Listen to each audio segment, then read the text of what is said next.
Bienvenue à chacun et à chacune.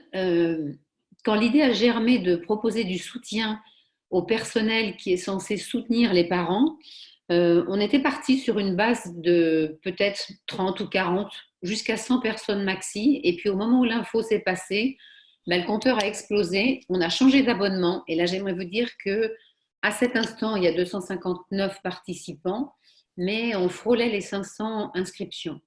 Et donc, je vois que je suis touchée à l'idée que eh bien, ce thème correspond visiblement à des attentes pour que vous soyez soutenus dans cette fonction pour laquelle j'ai aucun doute. Je sais que vous avez l'habitude d'accompagner des parents, mais là, le contexte est vraiment différent. Donc, pour ceux qui étaient arrivés au tout début, je les ai invités à prendre un papier, un crayon, peut-être pour noter certaines choses, parce que je vais vous donner des pistes. Et je me dis peut-être que prochaine fois où vous téléphonerez à un parent ou aux éducateurs qui ont en charge les élèves qui sont inscrits dans vos établissements, eh bien peut-être qu'en ayant ces mémos sur votre bureau, ça pourra vous soutenir. Alors je dirais peu importe ma présentation à cet instant, ce qui m'importe c'est vous, sachant qu'on a 1 heure. Et donc le plan pour cette heure à venir, c'est dans un premier temps que je vous partage mes intentions, ce qui m'a motivée pour ces webinaires dans ce contexte-là, là où je vois qu'on a comme un défi à relever ensemble. Je vous partagerai nos habitudes d'écoute et leurs conséquences. Je vous partagerai aussi ce qu'est l'empathie du point de vue de la communication non violente, telle que en parlait Marshall Rosenberg, l'initiateur de cette approche. Et puis, vous allez avoir accès aux questions. Et donc, si vous regardez en bas de votre écran, il y a un petit icône où il y a marqué QR. Et ça, c'est le lieu sur lequel vous pouvez poser vos questions. Et Catherine Schmider, qui m'aide à co-animer cette réunion, va faire comme un recueil des questions qui sont récurrentes et elle me signalera quand, de son point de vue, il serait important que je puisse répondre. Alors, c'est quoi mes intentions? Eh bien, en fait, en entendant ce qui se passe autour de moi, tant chez les parents que chez les professionnels de l'éducation avec lesquels je suis en lien, eh bien, j'ai eu envie de vous offrir ce que je reçois depuis plus de 15 ans avec cette approche de la communication non violente et notamment ce qui m'aide autour de l'écoute, même si je suis consciente que j'ai 1 heure et que cette heure, elle sera renouvelée toutes les semaines de 17h à 18h, voilà, chaque mardi. Et pour moi, on est dans un contexte extraordinaire, c'est-à-dire que personne ici n'a jamais vécu cette expérience de confinement avec des conséquences variables, bien sûr, en fonction des publics, des lieux de confinement, des histoires de chacun, et puis X autres paramètres. Et avec ces variables, je me suis demandé, est-ce qu'il est possible d'avoir des invariables, notamment pour l'écoute, des repères qui pourraient vous aider à prendre soin de vous ou des autres. Et j'ai bien dit à prendre soin de vous et des autres. Pourquoi? Parce que dans ce contexte aussi, eh bien, j'imagine que vous êtes hyper sollicité, à la fois parce qu'il y a cette continuité pédagogique dont on ne cesse d'entendre parler, et il y a à créer une autre forme de lien. Et que dans mon expérience des banlieues, moi qui ai travaillé un peu plus de 15 ans avec des adolescents, j'ai vu que c'est parce que j'avais appris à les écouter, parce que j'avais appris à créer du lien, qu'après l'apprentissage, il était possible. Et donc le défi, je trouve qu'on a relevé ensemble là, eh bien justement, c'est de retrouver une capacité à créer des liens pour que la continuité pédagogique puisse s'opérer, y compris avec des familles en difficulté. Et mon rêve, d'une certaine manière, c'est que ce contexte, il puisse peut-être nous donner les moyens d'aller vers des gens vers lesquels on n'allait pas forcément avant, parce que peut-être faute de temps. Et que si on a réussi à créer des liens, et peut-être seulement ça, alors quand on sortira du confinement, eh bien peut-être qu'il y aura une autre capacité, une autre envie, ou que la confiance sera revenue pour l'apprentissage. Et Marshall disait connection before action, connection before education. Et donc, comment est-ce qu'on va créer une connexion? Comment est-ce qu'on va créer du lien avant toute éducation ou toute action? Et donc, on vient d'un système où, d'une certaine manière, eh bien, on reproduit ce qu'on a reçu. C'est-à-dire que si j'appartenais, si je fais le grand jeu des 7 familles, si j'appartenais à la famille qui donne des conseils, il est peut-être possible que je donne des conseils. Donc là, je vais commencer par vous donner des repères d'habitude d'écoute qui sont ni bien ni mal, c'est simplement que ça a des conséquences et que si on apprend à repérer nos habitudes d'écoute, eh bien peut-être que ça va nous donner des repères pour les écoutes prochaines et que ces habitudes, eh bien, si on les a notées sur un papier, ben, d'une certaine manière, on verra dans quel piège on peut tomber et pourquoi, avec les meilleures intentions du monde, ben, d'une certaine manière, l'écoute ne se passe pas comme on avait envie que ça se déroule. Alors, je vais partir d'un exemple. Vous décrochez votre téléphone et puis vous avez toutes les meilleures intentions du monde. Et puis la personne vous dit ah, moi, j'en peux plus, là. Hein. Vraiment, on croule sous les devoirs. Et puis nous, on n'est pas des profs, hein, quand même. Donc là, c'est ce que vous allez pouvoir noter sur vos petits papiers. Je vais vous donner des exemples. Alors peut-être que je vais grossir le trait. Mais parce que je crois qu'en grossissant le trait, ça donne des repères d'amusement et que si j'arrive à dézoomer et à me voir faire, eh bien peut-être qu'au fur et à mesure, je vais comme avoir des warnings. Alors je suis avec ce parent qui dit, ben voilà, moi on n'est pas des profs, on est débordés, en plus on comprend rien, non mais Thalès, Pythagore et les accords du participe passé et la multiplication de la paramécie, là moi j'avoue que là je craque. Alors, vous voyez, si j'ai vécu dans la famille dramatisée, peut-être que je peux dire, ah ouais, non, mais là, ça, c'est vrai que pour votre enfant, ça va pas être simple après hein, pour le retour. Peut-être que j'appartiens à une famille qui était conseillée, trouver des solutions. Et là, je vais dire, bah, écoutez, à votre place, je demanderais à la voisine peut-être de l'accompagner pour les mathématiques, au voisin pour les sciences. Ou peut-être vous, la nuit, vous pourriez peut-être prendre des cours en ligne, comme ça vous seriez au point quand ça démarre à 9 heures le matin. Peut-être que vous avez vécu dans une famille où il y avait quelque chose de l'ordre de la culpabilisation et d'une certaine manière, sans vous en rendre compte, eh bien, il y a peut-être des choses qui peuvent être vécues comme ça, en disant, je ne sais pas, bah, écoutez, vraiment, voilà, faites un effort, je me demande comment vous y prenez, parce que, vous voyez, quand même. Et puis, vous avez peut-être vécu dans la famille dévier sur soi. Ah, oh, moi, c'est pareil. Là, en tant qu'enseignant ou chef d'établissement, mais non, mais franchement, moi c'est pareil. J'en peux plus. C'est une horreur. Puis en plus, là, j'ai des soucis avec mes voisins. Non, franchement, c'est vraiment quelle galère. Oh là là. Et puis, il est possible que vous ayez vécu dans une famille où on développait cette grande capacité de l'empathie pour ceux qui ne sont pas là. Donc, le parent vous dit qu'il a une difficulté et vous allez prendre soin de l'enfant en disant, mais est-ce que quand votre enfant vous voit en difficulté, est-ce qu'il est inquiet? Parce que il aimerait avoir lui aussi, il a besoin de soutien.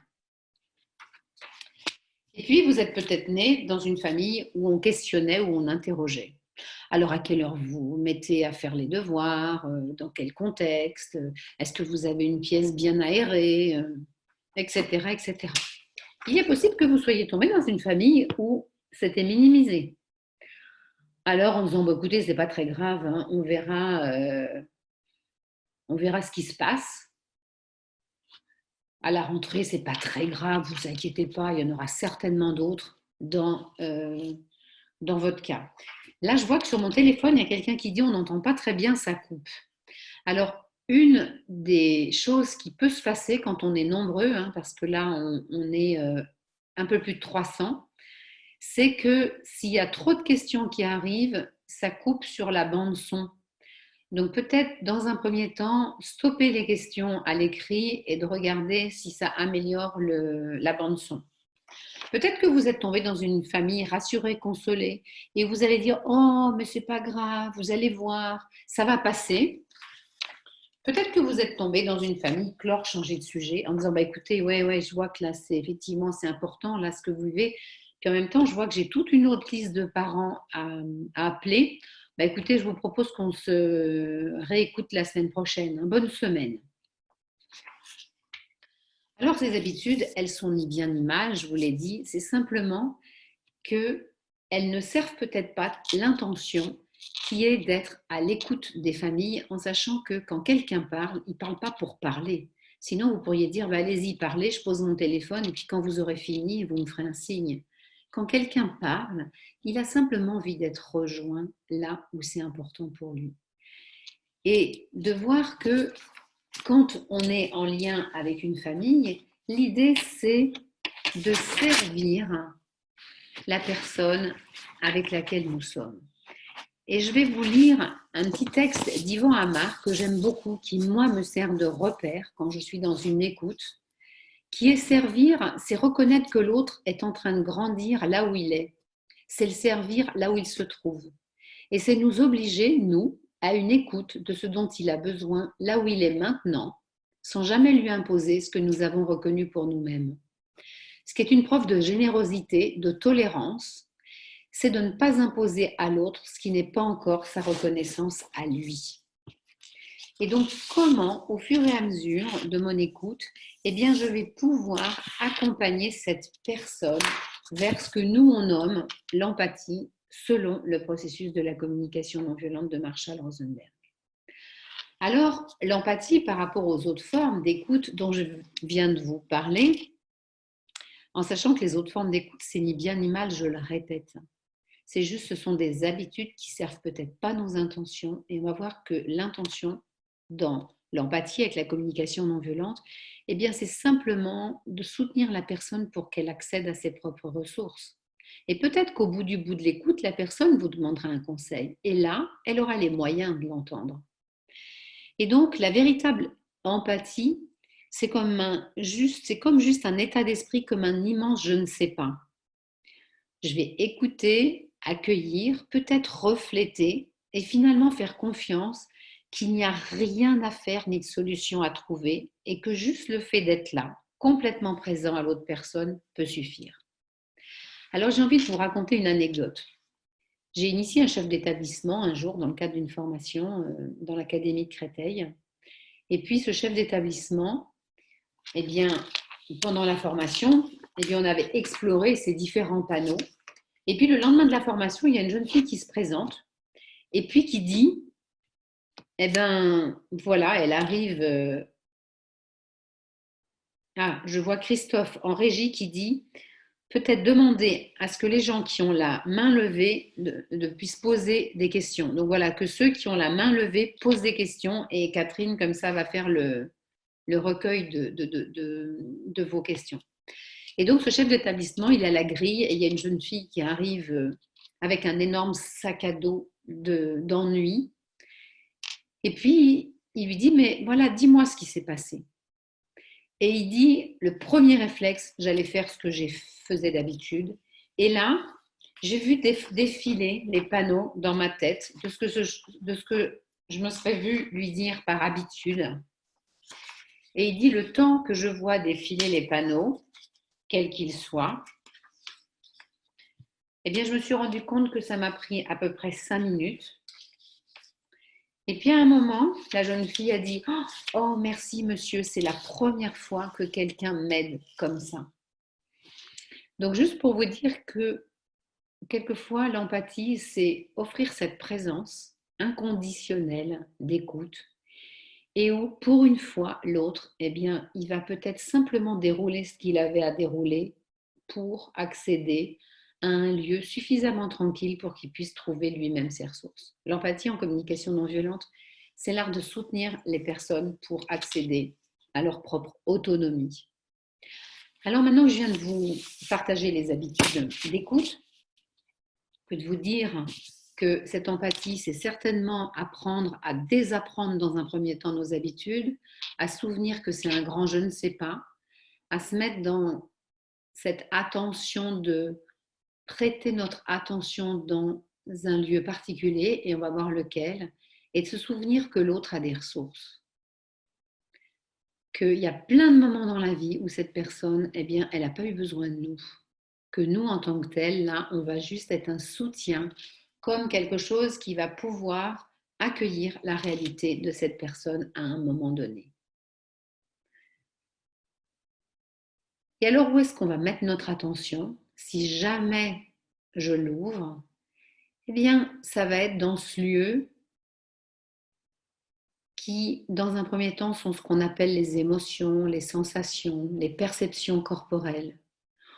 Moi, je peux m'imaginer que quand quelqu'un dit on est dépassé, on n'y arrive pas, on n'est pas prof, on n'en peut plus, j'imagine que la personne, elle est peut-être démunie.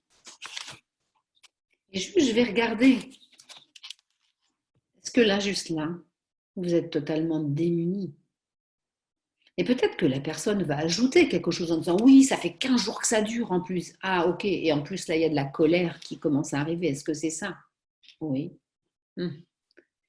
Et de regarder inlassablement et de se souvenir que la personne, c'est peut-être la première fois qu'elle est entendue et est-ce que je vais pouvoir lui offrir ce temps d'écoute inconditionnelle dont elle a besoin? Et dire, est-ce qu'il y a encore autre chose que vous aimeriez dire? Est-ce qu'il y a encore autre chose que vous aimeriez dire? Et de ne jamais lâcher, de mettre l'attention sur elle me parle. Ah, est-ce qu'il y a un mot du vocabulaire des émotions ou des sensations qui viendrait comme me trouver, que je pourrais lui offrir et où ça viendrait comme rejoindre ce que la personne perçoit. Pourquoi? Parce que avec cette approche, eh bien, on va mettre les émotions et les sensations comme des indicateurs de quelque chose qui veut être entendu à l'intérieur de nous.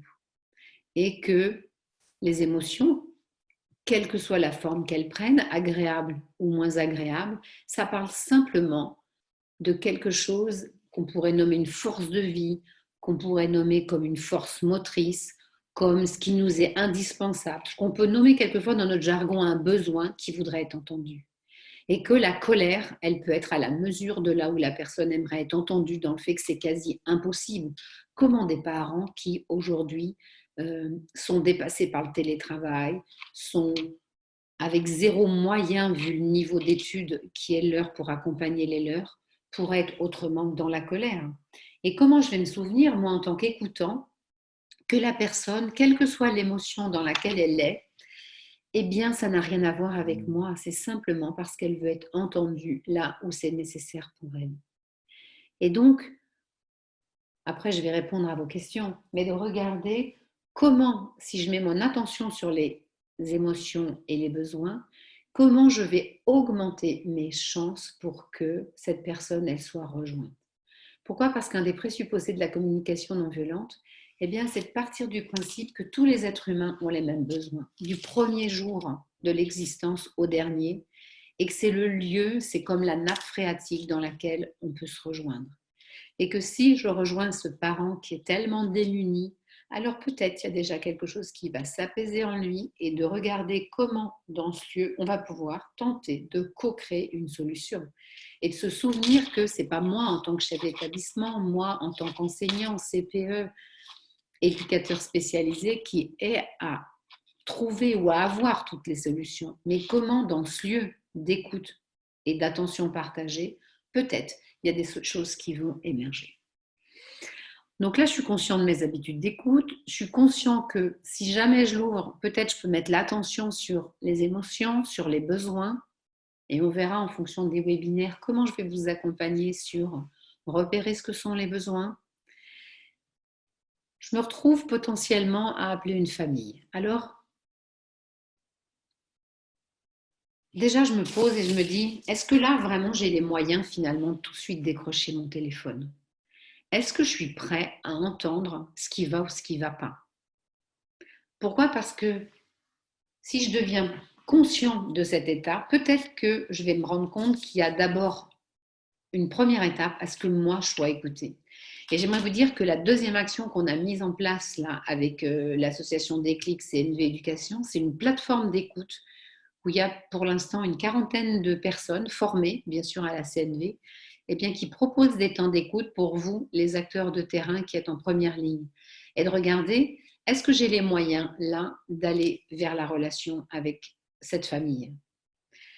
Combien pèse mon téléphone? Parce que ça, c'est un repère. Est-ce que je décroche et c'est plutôt léger? Quand je prends mon téléphone, je me dis, ah oui, c'est léger, tiens, je me vois bien appeler cette famille. Ou est-ce qu'au moment où je prends mon téléphone, il y a quelque chose qui fait, oh là là, ah non, pas ça, pitié.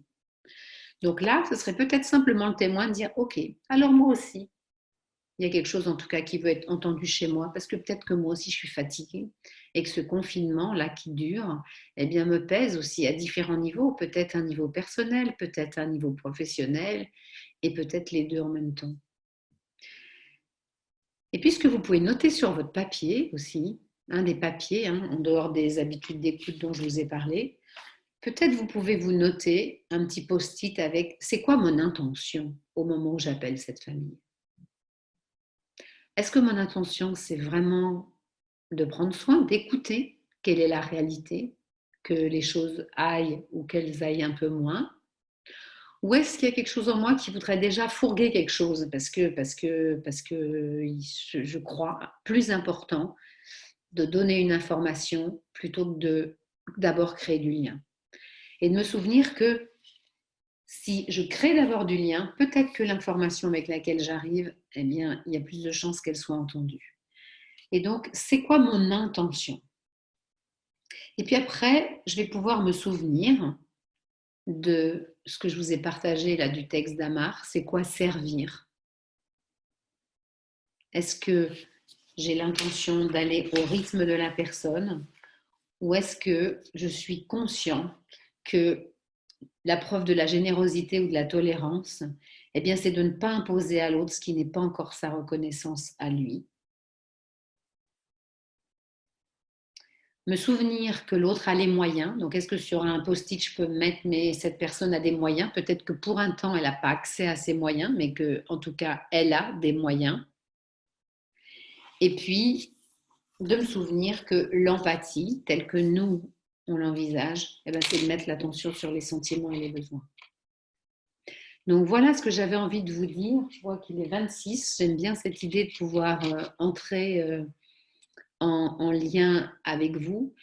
Parce que j'imagine peut-être ça fait beaucoup d'infos. J'imagine que parmi vous, il y en a qui sont habitués à notre, je pourrais dire, jargon, communication non violente, quand peut-être pour d'autres, c'est juste abyssal. Et voilà, j'aimerais me mettre à votre service pour répondre à vos questions. Donc là, je me tourne vers Catherine et de regarder. Arrive. Ah, Bonjour à tout le monde. Alors, dans les questions, je te les dis, j'en ai 3 essentiellement. Je te les donne toutes et puis tu verras comment tu les organises, ça te va? ok, super, merci. Euh, et aussi, il y a eu plusieurs personnes qui ont demandé le texte et aussi des personnes qui voulaient revoir les panneaux pour les noter. Et quelqu'un a suggéré, mais en fait, est-ce qu'on ne pourrait pas avoir un document récapitulatif? Donc, je pense qu'on peut faire ça. On verra le texte et puis un document qui récapitule les habitudes. Voilà, donc là, j'ai un document qui est tout fait avec le texte de ce qu'est l'empathie, ce grand je ne sais pas, et puis cette capacité à écouter, à accueillir, à refléter peut-être, et se souvenir en fait que l'autre a des ressources. Donc ça, je peux vous donner ce document, je verrai comment techniquement. Et puis aussi, je peux vous offrir ce texte-là d'Yvan Amar qui nous rappelle la différence entre aider et servir. Est-ce que je peux me mettre au service de la personne que j'écoute? Donc oui, oui, avec plaisir pour partager. Rien ne m'appartient. Ce sont des choses que j'ai reçues qui m'aident. Et je me dis, si on peut créer une chaîne humaine de soutien, si ce virus nous sert à ça, alors déjà, je peux lui dire merci. Ça ne veut pas dire que je n'oublie pas et que je n'ai pas de compassion pour les familles qui sont endeuillées pour l'instant et qui vivent des conditions de deuil là aussi extraordinaires au sens ouais, comme privées de rituels qui jusqu'alors nous donnaient des repères. Donc tu voulais me dire les questions. Les questions. Alors, il y a la question du fait qu'il y a beaucoup de communication à l'écrit avec les mails. Donc, une personne qui demande, c'est Marie-Pierre, la communication à l'écrit sans le ton de la voix heurte certains parents qui se méprennent sur notre intention. Qu'écrire pour ne pas. Alors, il n'y a pas à la fin de la question, mais tu vois globalement la question. Pendant qu'on est dans l'écrit, Anouk dit bonjour, merci beaucoup pour ce webinaire. Une de mes questions, je travaille en CM2 en REP+, les réalités du confinement sont très différentes selon les familles. Bon, elle détaille toutes les différences. J'envoie un mail identique quotidien à tous avec une proposition de programme dans lequel piocher. Défi bricolage, musique, sport. J'ai précisé beaucoup de fois par écrit que rien n'était obligatoire, que c'était comme on pouvait, comme on voulait, mais je n'arrive pas à savoir si les parents vivent bien le truc ou pas. Ils me répondent ça va ou merci beaucoup, mais rien de plus. Je ne sais pas comment faire pour m'assurer que tout va bien sans être intrusive ou malpolie. Je tente des perches, mais qui ne sont pas prises pour l'instant. Et j'ai peur que certains parents se mettent la pression. Voilà. Et puis, Alors attends, peut-être juste parce que j'ai peur d'oublier. D'accord, vas-y. Ouais, moi ça, je me relie vraiment à la difficulté de l'écrit, de voir comment les mots peuvent être interprétés d'une manière totalement différente. Je ne sais pas si vous avez vu cette petite vidéo, moi je suis étonnée par la créativité de ce qui se passe en ce moment, où il y a quelqu'un qui est au téléphone et qui dit oui, vas-y, ouvre le dossier. Alors on voit un homme ouvrir un dossier. Vas-y, lance le dossier. Donc il lance le dossier. Mais est-ce que ça marche pas? Mais est-ce que tu es sur le bureau? La personne est assise sur le bureau, enfin à quatre pattes sur le bureau, et l'autre au téléphone dit, mais finalement, est-ce que tu peux aller ouvrir la fenêtre? Et au moment où la personne ouvre la fenêtre, elle dégringole du bureau. De voir le décalage entre nos intentions, la réalité de l'autre à l'autre bout. Moi, je sais ce qui m'aide à l'écrit, et là, volontairement, je passe en mode conseiller. Je vais vous montrer que il y a des moments où ça peut être au service, c'est que je précise quelle est mon intention et je demande aussi à la fin des mails par écrit comment la personne vit ce que j'ai écrit. Parce que quelquefois, mon intention, elle est louable, comme toutes les intentions. Moi, ça fait maintenant un peu plus de 15 ans que j'ai une expérience à l'éducation nationale. J'ai été infirmière scolaire et puis maintenant j'anime des actions de prévention autour de la communication non violente et des cercles restauratifs. Et j'ai jamais croisé un seul éducateur qui avait de mauvaises intentions. J'ai simplement vu des gens démunis, démunis et démunis. Et c'est pour ça que cette association Déclic est là en soutien pour que les éducateurs puissent vivre la beauté de leurs intentions pédagogiques. Et donc peut-être pour moi de marquer mon intention en début de l'écrit et demander comment les personnes réagissent. Après, pour la deuxième question, j'entends quelqu'un qui fait des propositions à partir desquelles les parents pourraient piocher. Et je crois que la question que vous posez, madame, c'est est-ce que ça va? Tu peux me dire, Catherine, ce qui avait marqué à la fin de Mais la... je n'arrive pas à savoir si les parents le vivent bien ou pas. Et ils me répondent ça va, ou merci beaucoup, mais rien de plus. Et en fait, elle aimerait pouvoir entrer en lien sur comment ils le vivent. Voilà. Oui. Donc, je viens de vous partager que s'il y a un lieu qui est commun, c'est le lieu des besoins. Et de regarder finalement, ben voilà, quand je vous envoie plusieurs activités, plusieurs idées d'activités que vous piochez parmi ça, ben peut-être de faire des suggestions. Voilà, est-ce que c'est assez joyeux pour vous et ça vous soutient? Est-ce que ça vous aide? Est-ce que, je ne sais pas moi, est-ce que ça vous permet de prendre soin de vos enfants? Est-ce que ça nourrit peut-être de l'apprentissage pour vous? Et de regarder que si j'offre, moi, ma conscience de ce que sont les besoins, peut-être que ça va comme aiguiller les parents. Moi, j'aimerais vous dire qu'avant de connaître la communication non violente, quand on me demandait est-ce que ça va, je disais oui, ça va. Parce que globalement, j'avais appris à dire que ça allait parce que c'était conventionnellement admis. Et quand j'ai commencé à pouvoir repérer vraiment ce qui allait ou ce qui allait pas et de l'associer à des besoins oui ou pas, ça a changé. Et donc là, je crois qu'on est dans un moment d'évolution où on peut commencer à faire des petits pas de côté, c'est-à-dire changer des choses et de regarder comment est-ce que ça va soutenir le lien. Donc j'aimerais bien savoir si je réponds ou pas à la question, aux deux questions déjà. Est-ce que tu peux me dire, Catherine, s'il y a des choses? Alors, j'ai pas pour le moment les personnes qui s'expriment, mais je peux partager moi ce qui me vient. Ouais, Euh, avec toi. Anouk, moi ce que je suggérerais, c'est aussi, je reviens à la notion de connection before education, la relation avant l'éducation. Et l'idée qui me vient, alors du coup je suis en conseil aussi, là, c'est peut-être démarrer la semaine le lundi en mettant d'abord l'accent uniquement sur le lien et pas en proposant des outils. Et de dire, ben voilà, c'est lundi matin et en démarrant la semaine, eh ben, j'ai envie de savoir comment vous allez. Et est-ce que vous seriez d'accord de me dire comment vous allez, vous les parents, comment vos enfants, et de quoi vous auriez besoin, qu'est-ce qui pourrait vous soutenir, en quoi je pourrais vous soutenir cette semaine. Et du coup, ça met, on n'est plus sur les apprentissages pour démarrer. Et peut-être que du coup, la question étant directement sur le lien, il y aura plus de réponses sur le lien. Voilà la chose qui me vient, que je voulais dire en complément.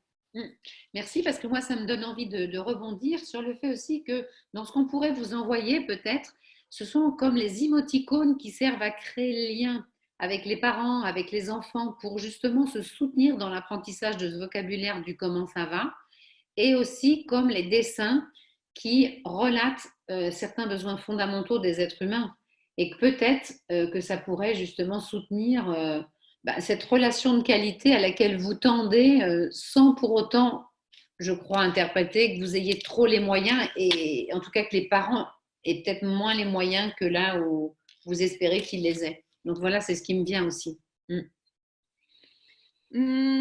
Alors, il y a plusieurs questions qui sont autour justement de l'écrit ou le téléphone. Comment peut-on faire si on a essayé de créer du lien par mail et que les personnes restent muettes? Ou bien le contact téléphonique serait peut-être un moyen plus authentique qu'un contact écrit? Ou aussi, c'est nous qui appelons les familles qui entrons d'une certaine manière chez eux dans leur intimité familiale sans qu'ils ne l'aient forcément souhaité. Donc, ils ne savent pas forcément quoi nous dire et sont parfois sur la défensive de peur d'être jugés. Donc, avant d'entrer dans cette question de l'écoute, il y a aussi pour moi cette question de l'accueil de notre appel par les familles. Oui, moi j'entends beaucoup de délicatesse autour de comment créer du lien, et j'aime beaucoup votre vigilance, parce que ce confinement nous amène à des stratégies totalement différentes.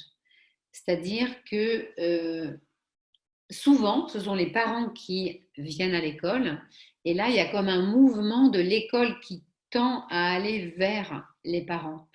Et là encore, moi je crois profondément au fait que si on partage notre intention en disant voilà, on est en train de vivre une période extraordinaire, donc extraordinaire, complètement en dehors de l'ordinaire de d'habitude, et si vous partagez votre propre vulnérabilité, c'est-à-dire de dire bah, en fait, je me rends compte que je suis peut-être quasi autant perdue que vous, et je suis en train de me demander comment est-ce qu'on pourrait rester en lien d'abord avant d'envisager quoi que ce soit d'autre.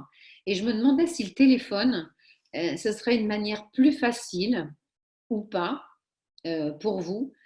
Et en sachant que j'ai vraiment aussi envie de préserver votre intimité, dites-moi. Mais tout à l'heure, je vous disais, moi, je ne doute pas du fait que les parents sachent ce qui est bon pour eux. Et donc, d'ouvrir la porte inlassablement sur voilà ma proposition. Je ne doute pas que vous sachiez ce qui est bon pour vous. Dites-moi, j'aimerais pouvoir me mettre à votre service.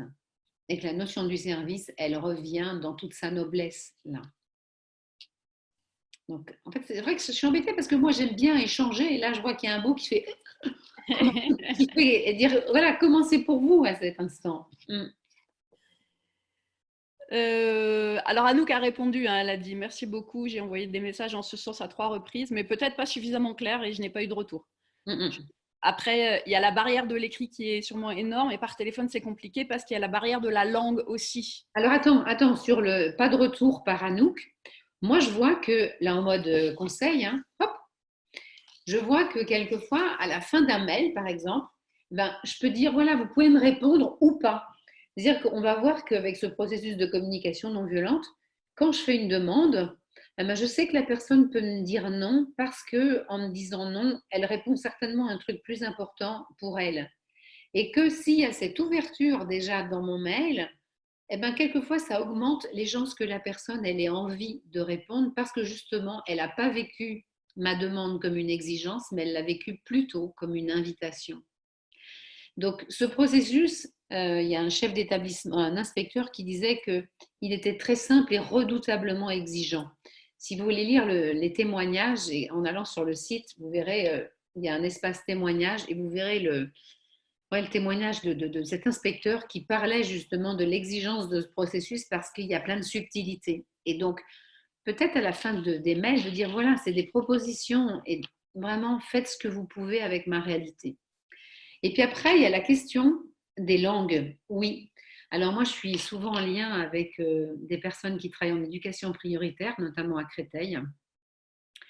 Et l'autre jour, j'étais en train de repérer que dans mon entourage, j'avais quelqu'un qui parlait couramment arabe, par exemple, et puis quelqu'un qui s'est proposé et qui parle turc. Et de regarder, et ça c'est vraiment un de mes axes là en ce moment, sur comment est-ce qu'on pourrait développer une communauté avec des interprètes possibles. Parce qu'aujourd'hui, pour moi, ce virus, il révèle une fracture sociale qui est plus acceptable. Même moi, je vois en tant que formatrice, je vois que je suis en train de réinterroger euh, qui je vais former et comment à la sortie de ce confinement. Parce qu'il y a tout en moi qui dit je veux soutenir les gens qui n'auraient pas eu accès à ces processus, simplement pour des raisons d'argent ou de langue. Et donc, est-ce que dans vos entourages respectifs, eh ben, vous pouvez faire comme une banque de données de personnes qui parlent des langues différentes? En tout cas, moi, j'aimerais vous dire que je peux avoir à enfin, quand je dis à ma disposition, j'aime pas ce terme, hein, mais il y a 2 personnes qui se sont proposées, par exemple, et qui parlent couramment arabe, plus quelqu'un qui parle turc. Donc, ce que je vous disais en début de rencontre, je crois que c'est l'occasion jamais de créer des communautés soutenantes. Et ça me réjouit. Mm. Et puis, quand j'étais dans les banlieues, je vois que quand j'avais pas accès à certains élèves, je passais par les copains parce que les réseaux fonctionnent bien entre copains. Et que si je voulais avoir accès à certains parents, je pouvais passer par les enfants eux-mêmes ou les copains des enfants, ce qu'ils appellent aussi régulièrement les grands frères. Donc de se souvenir que c'est pas parce qu'on ne peut pas joindre une personne que la communauté ne peut pas joindre cette personne, et de regarder comment on va élargir nos champs de rencontres. Est-ce qu'il y a autre chose, Catherine, que tu... Alors, bon, les pistes, il y a des remerciements hein, pour toutes les pistes que tu partages, que nous partageons. Il y a aussi des partages d'expériences. Il y a Malou qui dit nous, pour partage avec notre école, on propose le lundi par Skype un cercle de parole entre enfants et parfois en présence de leurs parents pour justement prendre la température en direct avec eux. Et nous le reproposons le vendredi après-midi pour faire le bilan de leur semaine. Voilà. Ah, merci, ouais. Dans les idées. J'aime beaucoup cette idée de l'équivalence de la parole, c'est-à-dire que écouter chaque enfant, donner une place équivalente à chacun, et je crois beaucoup que ça puisse construire la confiance. Ça me rappelle une expérience une fois où à la fin d'une animation, il y a un élève qui vient me voir, et il préparait un BEP coiffure, ça fait 20 ans peut-être, et il me dit, Madame, ma mère, elle va pleurer aujourd'hui. Je lui dis, ah bon, mais pourquoi? Il me dit, mais parce que je vais lui dire que j'ai aimé l'école pour la première fois de ma vie. Et je lui dis, mais qu'est-ce qui te fait dire ça? Il dit, parce que c'est la première fois aujourd'hui où j'ai vu que je pouvais être aussi intelligent que les autres. Et j'aimerais vous dire que je n'ai rien fait pendant cette animation, si ce n'est que de lui donner une place équivalente pour la parole, de reformuler ce qu'il disait et simplement le traduire en besoin.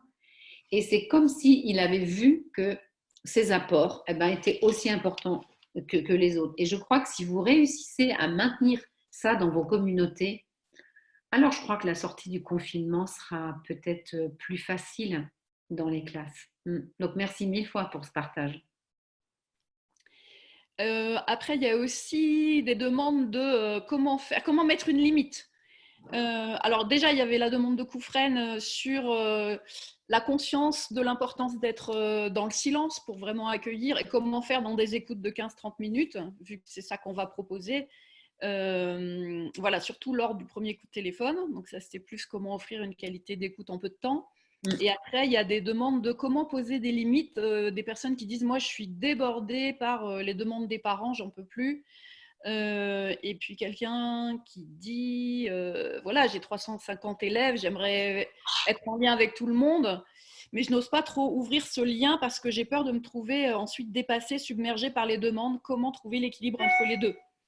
Donc, Oui, si j'ouvre la porte, c'est comme quand on ouvre un barrage, hein. D'un seul coup, il y a tout l'eau qui arrive et l'idée, c'est de ne pas se retrouver noyé par l'ouverture du barrage. Alors, déjà, je reviens sur ce que disait Koufren.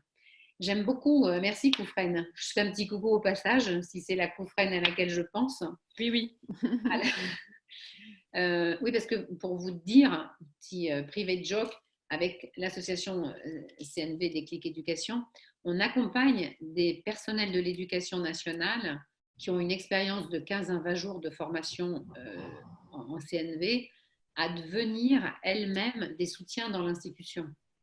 Donc voilà, je referme la parenthèse. Oui, cette notion du silence qui va aussi avec celle dont je parlais tout à l'heure, qui est, voilà, comment ça va? Si vous pouviez me dire tout ce que vous avez sur la patate à cet instant, en sachant que j'irai jusqu'à 30 minutes maxi, vous voyez, on peut circonstancier parce que le cerveau entend quand on circonstancie et il y a comme quelque chose qui s'opère sur un repère interne.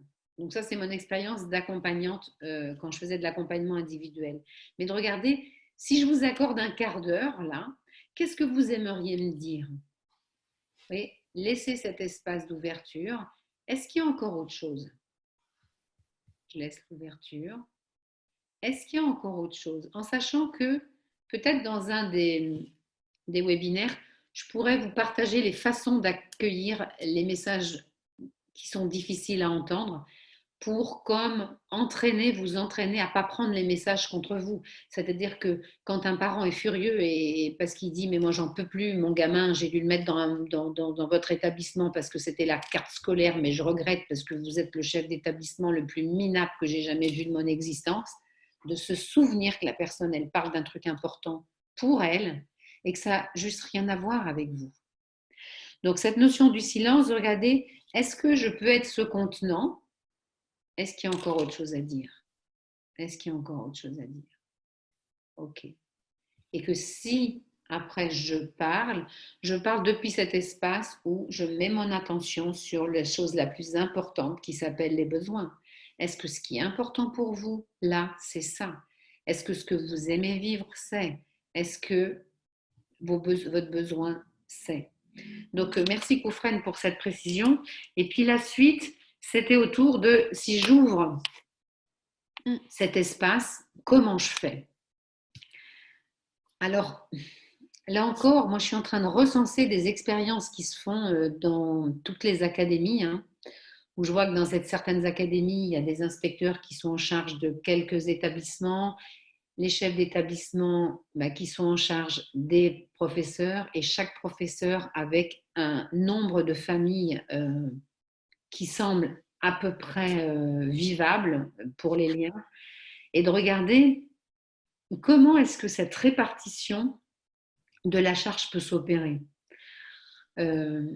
J'ai pas de solution toute faite. Je crois beaucoup au fait qu'on puisse co-créer. C'est-à-dire que si je suis chef d'établissement et que j'ai 350 familles ou 1000 familles, hein, parce qu'il y a des bahuts qui sont juste impressionnants par la taille, c'est quoi mon système de délestage? C'est-à-dire que est-ce que j'ai organisé justement le soutien par enseignant? Je sais que par exemple à Reims, là j'étais avec une chef d'établissement hier au téléphone qui disait que dans son établissement, ils ont mis aussi en route du soutien avec les assistants d'éducation, avec toute l'équipe administrative aussi qui s'y met, et de regarder comment on peut répartir, parce qu'effectivement, moi, si je me retrouve demain avec potentiellement 350 familles à appeler, je crois que je m'écroule avant d'avoir commencé. T'as une idée, Catherine, ou non? Je te voyais. Non, ça va? Non, ce qui me fait, c'est qu'effectivement, et ça rejoint deux questions qui viennent d'arriver aussi, c'est alors là c'est sur nos limites, hein, c'est super important, on ne peut être dans l'écoute empathique de quelqu'un que si on a l'espace à l'intérieur. Et il peut y avoir deux parties de nous, une qui a vraiment tellement envie de contribuer à tout le monde et qui s'épuiserait, et une réalité de notre disponibilité. Et il y a à avoir un accueil bienveillant de soi avec ses propres limites. Je fais du mieux que je peux à chaque instant. Ça, c'est des choses qui me venaient.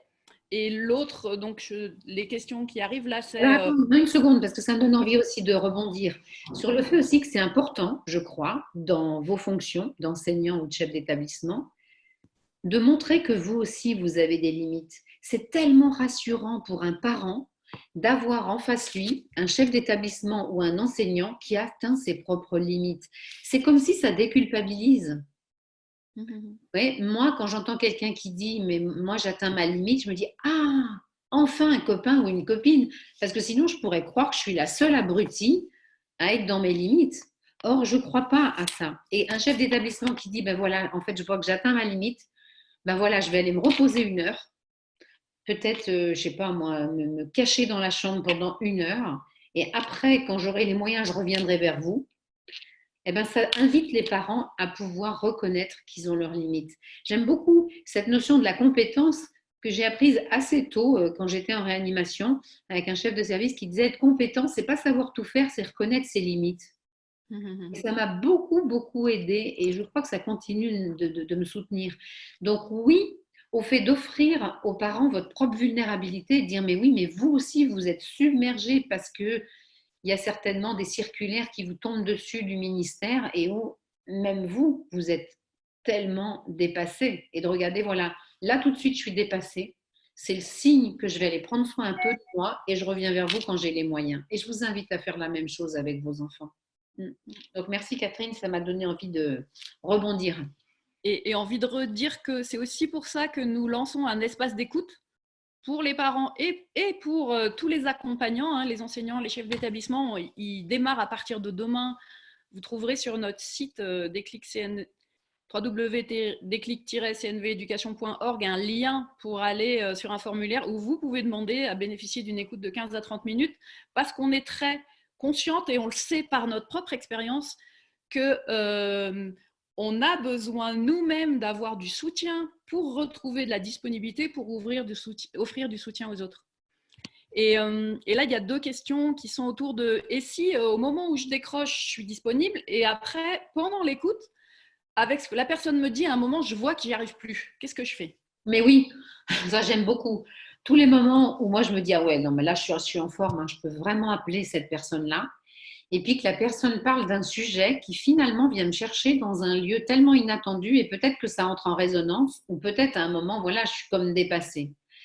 Et bien là encore, moi j'aime beaucoup cette idée de partager la vulnérabilité, de dire je croyais que j'avais les moyens et je vais voir comment je vais pouvoir me faire aider ou trouver quelqu'un qui va pouvoir vous aider parce que là, tout de suite, moi, je vois que pour un peu, je pourrais presque faire semblant, mais j'ai pas envie de ça et de regarder.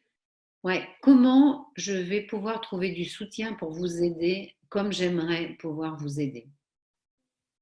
Moi, par exemple, j'aimerais vous dire qu'il y a des sujets sur lesquels je n'ai pas les moyens d'aider mes enfants parce que ça vient me chercher dans une zone où c'est encore trop sensible. Eh bien, mes enfants ont appris à trouver du soutien ailleurs et d'arrêter de croire que moi, Véronique, je pourrais être la seule ressource pour mes enfants. Je crois beaucoup aussi que ce moment va nous aider à comme se mettre en lien avec le fait de pouvoir démultiplier les ressources. Donc, je ne sais pas si ça répond à la question de la personne, mais là encore, de reconnaître que oui, moi aussi, je peux être vulnérable et que j'atteins une limite et de la poser. Et ça ne veut pas dire que parce que, vous voyez, la limite, je ne vais pas la poser comme ça. Je la pose vers moi. C'est moi qui, à un moment, atteint ma limite. Ça n'a rien à voir avec vous. J'atteins ma limite et je m'engage à garder le lien et à trouver quelque chose qui va pouvoir vous soutenir. Donc, j'espère que je suis assez claire. Alors, je voudrais aussi partager qu'il y a eu des retours.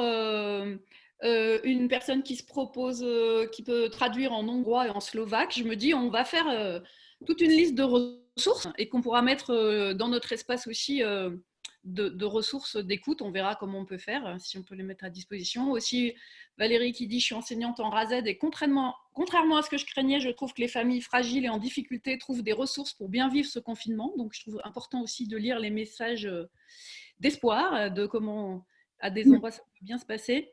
Ouais, alors, j'ai envie de rebondir justement sur cette notion, parce que l'autre jour, quand j'étais en lien avec un des responsables d'éducation prioritaire de Créteil, je disais, mais finalement, les familles qui sont déjà tellement loin de l'école en temps normal, mais peut-être qu'elles se mettent moins de pression que ceux qui croient qu'ils ont à prendre le rôle de prof. Mais ça ne veut pas dire que ce n'est pas un témoin d'attention à prendre. Donc j'espère que je suis claire. Ça va Catherine si tu redis? Si je redis, pardon. Parce que je voudrais être sûre d'avoir été claire, de dire qu'il y a des familles finalement qui étaient peut-être déjà loin de l'école avant le virus, qui avaient déjà jeté l'éponge sur le fait de faire les devoirs le soir à l'école, après l'école, parce que ne parlant peut-être pas la langue, n'ayant peut-être pas un niveau entre guillemets suffisant pour assumer. Et donc finalement, pour eux, ce confinement, c'est pas plus, parce que de toute façon, ils n'avaient déjà pas les moyens avant.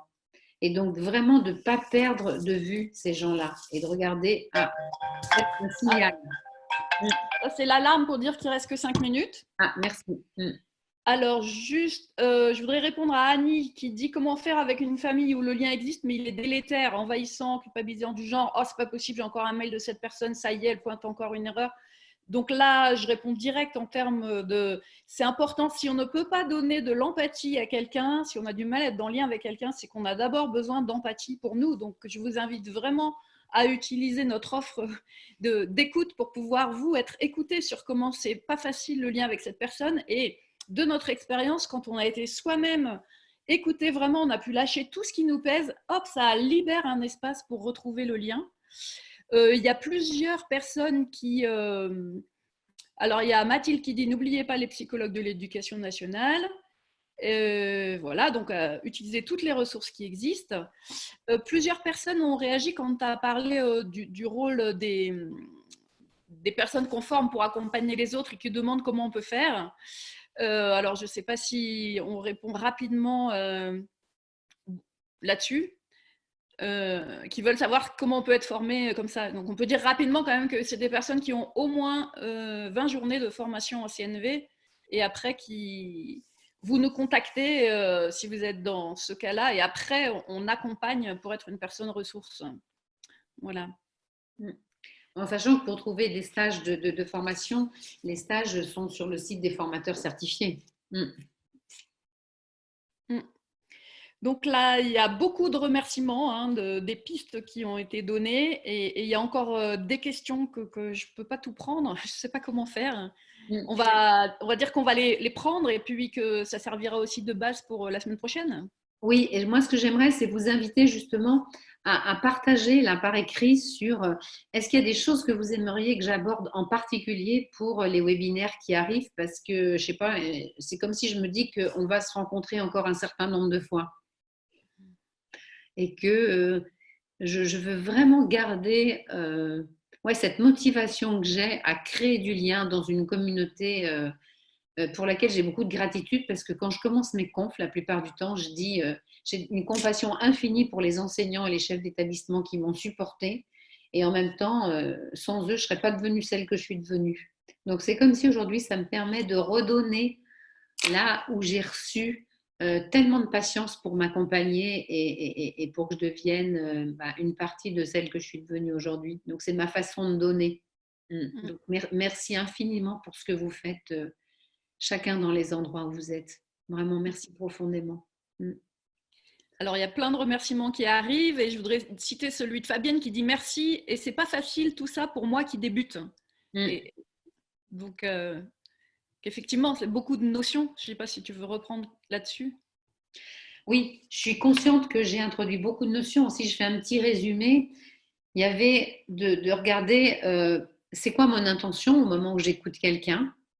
Est-ce que je suis disponible pour l'écouter ou pas? Est-ce que je suis consciente de mes habitudes d'écoute, celles que je vous ai fait défiler, et qui d'une certaine manière sont ni bien ni mal, c'est juste que ce sont des habitudes, mais qu'elles ne soutiennent pas peut-être autant que ce que je voudrais, le fait que la personne accède à ses ressources, et que d'une certaine manière, il y a quelque chose à désapprendre. J'irais en résumé, je crois que si vous voulez offrir le plus de chance à quelqu'un, quand vous décrochez votre téléphone, c'est lui demander comment ça va et au moins vous taire quelques instants, juste pour que la personne, elle puisse déposer, mais tout ce qu'elle a à déposer. Et puis si vous l'ouvrez, peut-être la fois suivante, dire, est-ce qu'il y a encore autre chose? Moi, j'ai vu Marshall faire un jour dans une conférence, quelqu'un qui disait, oui, je ne suis pas contente. Ah, mais alors c'est n'importe quoi cette conférence avec vous. On m'avait dit Marshall ceci, Marshall cela. Et disait, est-ce que vous avez encore autre chose que vous aimeriez dire? Et moi, je me disais, mais il est fou, il est malade ce type. Et la personne disait oui, on m'avait dit, oh là là, c'est formidable. Ah ben non, moi vraiment, je m'ennuie. Elle avait même utilisé des gros mots, mais je vais éviter de les dire. Est-ce qu'il y a encore autre chose que vous aimeriez dire? Et je me disais, mais qu'est-ce que c'est que ce truc? C'est la première fois où je l'ai vécu et ça m'a profondément marqué, vous voyez, de vous souvenir que quand quelqu'un a vidé comme tout ce qui contenait, ça réouvre un espace peut-être pour entendre d'autres choses. Donc, désapprendre ce qu'on a patiemment appris par imprégnation dans nos jeux de cette famille, quoi. La famille conseil, la famille minimisée, la famille dramatisée et tutti quanti, et de regarder quel impact ça a dans nos habitudes et comment peut-être je peux expérimenter un petit truc différent et voir si ça m'aide. Alors, je vois qu'il est 18h. Je ne sais pas si on peut déborder de quelques minutes. C'est Christophe à la technique qui va savoir si on peut déborder ou ça va couper d'un seul coup. Il y a plein de remerciements. J'arrive pas à suivre. Et qu'est-ce qui me venait? Oui, il y a des personnes qui disent, mais est-ce qu'on peut s'inscrire à d'autres webinaires? Je croyais que c'était un seul. Non, non, il y aura un webinaire comme ça tous les mardis pendant toute la durée du confinement. Oui, et que vous allez pouvoir vous inscrire à partir de demain. Je viens d'avoir le... Et Christophe dit non, ça ne coupera pas. D'accord, super. Et Aurélie qui dit refuser, mais c'est comme voilà. Et Aurélie qui dit que vous aurez le lien à partir de demain pour vous inscrire pour les prochains webinaires. C'est ça que j'entends. Voilà, et donc grand merci, c'est clair, c'est inspirant, on se sent écouté, ça fait du bien, voilà, Véronique. Et puis je vois Marthe, je suis éducatrice en CESAD, nous avons aussi besoin de ces conseils, les éducateurs travaillent auprès des familles, ne les oubliez pas. Bien sûr, on a dit, c'est ouvert aux chefs d'établissement, aux enseignants, mais si vous êtes dans ce lien-là, dans cette période, bien sûr, c'est ouvert aussi, vous pouvez partager, on ne filtre pas à l'entrée. Et donc le lien, il sera mis, je vois là Aurélie qui dit, dire que l'inscription au prochain sera dispo sur le site demain. Voilà, quelqu'un demande comment on va accéder au doc. Eh bien, on n'en sait rien. C'est la première fois qu'on fait un webinaire. On va regarder. Je pense qu'on a toutes vos adresses mail et qu'on va vous envoyer ça.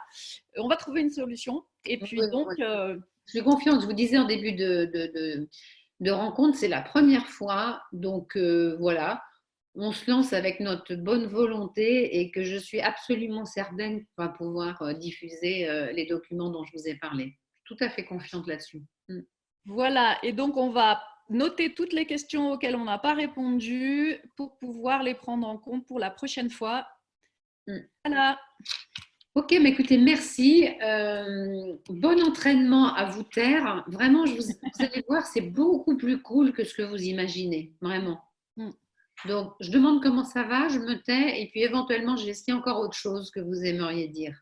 Et puis après, on va voir comment on approfondit justement pour mettre l'accent sur les sentiments, les émotions, les perceptions et ce que nous on appelle les besoins, les forces motrices, en tout cas ce qui nous meut. Et j'aimerais vous dire que les adolescents amérindiens, quand on leur demande et quand ils voient les listes des mots des besoins, on leur demande c'est quoi ça et ils disent ah mais c'est facile, ce sont nos médecines. Donc eux, ils ont le réflexe de regarder que quand ça c'est pris en compte, on va bien. Donc voilà, à la semaine prochaine. Vraiment, je vous souhaite le meilleur et puis merci de votre attention et merci en fait de votre indulgence pour le fait que voilà, c'était une première et que j'espère que ça a pu déjà contribuer d'une manière ou d'une autre.